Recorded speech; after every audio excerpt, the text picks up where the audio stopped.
بسم اللہ الرحمن الرحیم. السلام علیکم viewers, welcome to the channel Ilm ka خزانہ. Our logo is be optimistic, hope for the best, but be ready for the worst.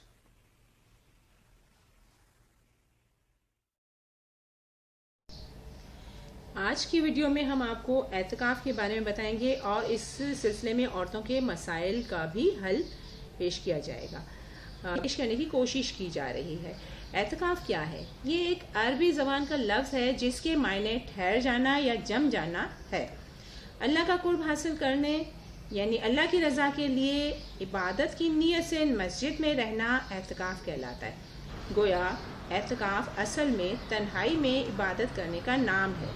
اس کا مقصد گوشہ نشینی ہے, یعنی اہل و عیال اور دوست احباب اور تمام دنیاوی جھمیلوں سے خود کو الگ کر کے اللہ تعالیٰ کی عبادت کے لیے خود کو وقف کر لینا ہے. اعتکاف کی 3 اقسام ہیں.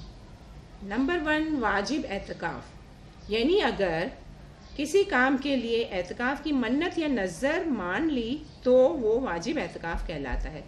یا اس کے علاوہ اگر پچھلا اعتکاف کسی وجہ سے ٹوٹ گیا تو اس کی قضا بھی واجب اعتکاف ہی کے زمرے میں آتی ہے. نمبر 2, سنت موقدہ الکفایہ. سنت موقدہ کا مطلب ہے ایسی عبادت جس کا کرنا باعث ثواب ہوتا ہے اور ایک آدھ بار ترک کرنا برا سمجھا جاتا ہے, اور ترک کی عادت بنا لینے سے بندہ گناہگار ہوتا ہے.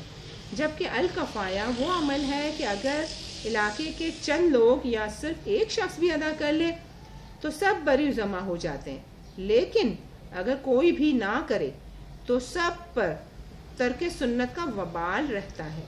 یہ دونوں قسم کے اعتکاف یعنی واجب اعتکاف اور سنت موقدہ الکفایہ, یہ دونوں قسم کے اعتکاف میں روزہ لازمی شرط ہے. ہم آگے انہی 2 کی تفصیل بتائیں گے. تیسرا اعتکاف ہے نفلی اعتکاف. کسی بھی وقت مسجد میں داخل ہونے سے پہلے نفلی اعتکاف کی نیت کر لیں تو جب تک مسجد میں ہیں نفلی اعتکاف کی عبادت کا ثواب ملتا رہے گا. نفلی اعتکاف کے لیے روزہ بھی شرط نہیں ہے. آپ جتنی عبادت کریں گے وہ نفلی اعتکاف کے زمرے میں جائے گی. اب اعتکاف کے لیے کیا مدت ہونی چاہیے؟ عام طور پر اعتکاف اگر چاہیں تو پوری رمضان بھی اعتکاف کیا جا سکتا ہے, لیکن عام طور پر رمضان المبارک کا تیسرا عشرہ یعنی آخری 10 دن اعتکاف کے لیے ہوتے ہیں. لیکن اگر کسی عذر سے اور کوئی شرعی عذر ہو جس کی بنا پر 10 دن میسر نہ ہو تو جتنے دن میسر ہوں اعتکاف کر لیں. خاص طور پر عورتوں کے لیے مخصوص ایام کی وجہ سے اکثر یہ ممکن نہیں ہوتا کہ وہ 20ویں روزے سے اعتکاف شروع کر سکے.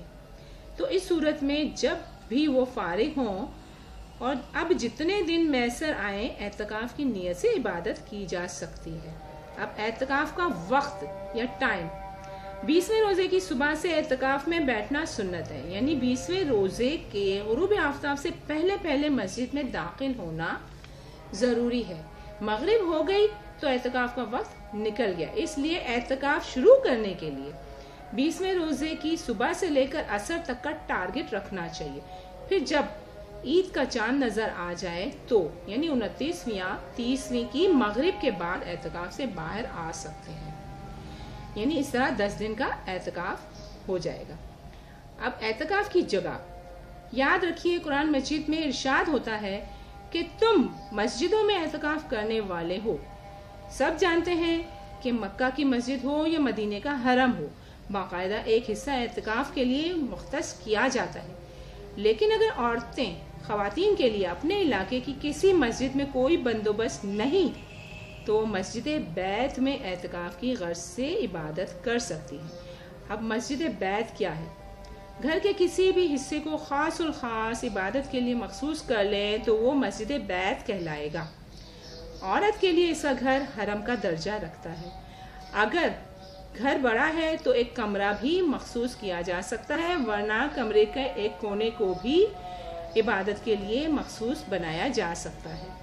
اعتکاف کی تمام شرائط عورتوں پر بھی لاگو ہوں گی جو مرد حضرات پر ہوتی ہیں, خواہ وہ مسجد بیت میں اعتکاف کریں یا اگر ان کے علاقے کی کسی مسجد میں عورتوں کے اعتکاف کی جگہ مختص کی گئی ہو تو وہاں کریں۔ بہرحال تمام وہی شرائط ہوں گی۔ اعتکاف میں کچھ کام ممنوع ہیں، مثلا موبائل کا استعمال بالکل نہیں کرنا چاہیے، بیمار کی عیادت کے لیے بھی نہیں جایا جا سکتا اعتکاف کی صورت میں، اور نماز جنازہ کے لیے بھی نہیں نکل سکتے۔ ہاں، اگر اسی مسجد میں نماز جنازہ ادا ہو رہی ہو تو شریک ہو سکتے ہیں۔ اس کے علاوہ بلا وجہ لوگوں سے ملنا جلنا اعتکاف میں منع ہے، دنیاوی کاروباری گفتگو کرنا منع ہے، بحث تو کرنی ہی نہیں ہے۔ ہاں، درس قرآن اور تدریس کی غرض سے بات چیت کی جا سکتی ہے۔ اس کے علاوہ دنیاوی معاملوں پہ بحث کرنا اور بحث میں حصہ لینا یا بحث سننا بھی منع ہے۔ نفسانی خواہشات کا اظہار بھی منع ہے اور عورتوں کو چھونا بالکل منع ہے۔ اس کے علاوہ دل پسند مشاغل سے بھی اجتناب کرنا چاہیے۔ بنا کسی شدید حاجت کے مسجد سے باہر نہیں نکلنا چاہیے۔ اب شدید حاجت کیا ہے؟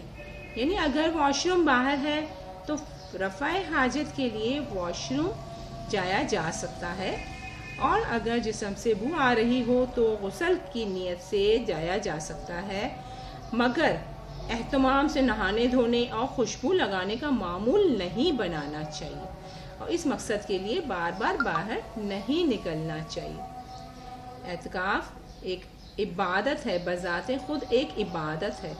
اس عبادت کو اور مؤثر بنانے کے لیے ضروری ہے کہ اس کو باقاعدہ پلان کیا جائے اور اس عبادت کو سرور کو حاصل کیا جائے، اور رحمت اور برکت والی مدت بنانے کے لیے اس دورانیے کو بہتر سے بہتر طریقے سے پلان کیا جا سکتا ہے۔ مثلا قیام لیل یعنی رات کی عبادت جس میں تراویح وغیرہ اور دوسری عبادتیں شامل ہیں، اور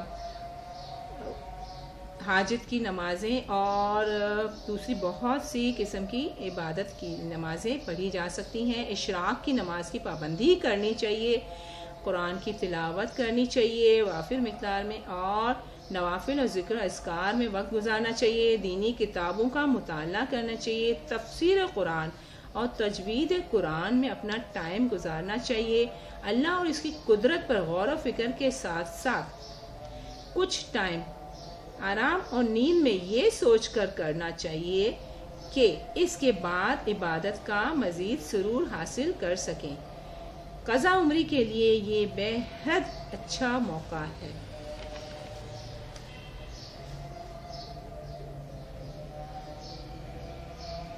اعتکاف میں زیادہ تر وقت دعا میں گزارنا چاہیے، ہر قسم کی اچھی اور بہترین دعا میں اپنا وقت گزارنا چاہیے، کسی کو بد دعا نہیں دینی چاہیے اور اس سے بد دعا سے بچنا چاہیے۔ خواتین کے بہت سے مسائل ہیں جن میں سے چند کا ذکر کیا جا رہا ہے، جس کا حل بھی آپ کو پیش کیا جائے گا۔ اعتکاف میں روزہ لازمی ہے، لیکن اگر حیض کی حالت ہو، پیریڈ کی حالت میں اعتکاف نہیں شروع کیا جا سکتا، لیکن اگر اعتکاف کے دوران پیریڈ یا نفاس شروع ہو جائے تو اعتکاف ٹوٹ جاتا ہے، اور پھر اس اعتکاف کی بھی قضا کرنی ہوتی ہے، جو اگلے سال رمضان میں بھی پچھلے سال کے اعتکاف کی قضا کے طور پر کی جا سکتی ہے۔ اور بہتر ہے کہ عید کے بعد شوال کے مہینے میں اسی طرح روزہ رکھ کر غروب آفتاب سے پہلے مسجد بیت میں اعتکاف کی نیت سے عبادت کر کے گنتی پوری کر لی جائے، کیونکہ زندگی کا کوئی بھروسہ نہیں، پھر کیا گارنٹی کہ اگلے سال پھر یہی وجہ دوبارہ بن جائے اور پھر اعتکاف نہ کر سکے۔ دوسری بات ہے اجتماعی اعتکاف۔ اگر کسی کمرے کو مکمل طور پر مسجد نماز اور عبادت کے لیے مخصوص کر لیں تو وہ مسجد بیت کہلائے گی۔ وہاں محلے کی خواتین اجتماعی اعتکاف کرنا چاہیں تو کر سکتی ہیں، لیکن چند باتوں کا خاص خیال رکھنا چاہیے۔ کسی قسم کا کوئی فتنے کا احتمال وہاں نہیں ہونا چاہیے، کوئی نامحرم وہاں نہ آ سکے، اعتکاف کی تمام شرائط پوری ہوتی ہوں، عبادت میں خلل نہ ہوتا ہو۔ یہ سب بہت مشکل کام ہے، جن میں کوتاہیوں کا شائبہ رہتا ہے، جس کے بعد یہی کہا جا سکتا ہے کہ انڈیویجول اعتکاف کرنا زیادہ بہتر ہے، لیکن اجتماعی اعتکاف کا منع نہیں ہے، وہ بھی کیا جا سکتا ہے اگر تمام پابندیاں پوری ہوتی ہوں تو۔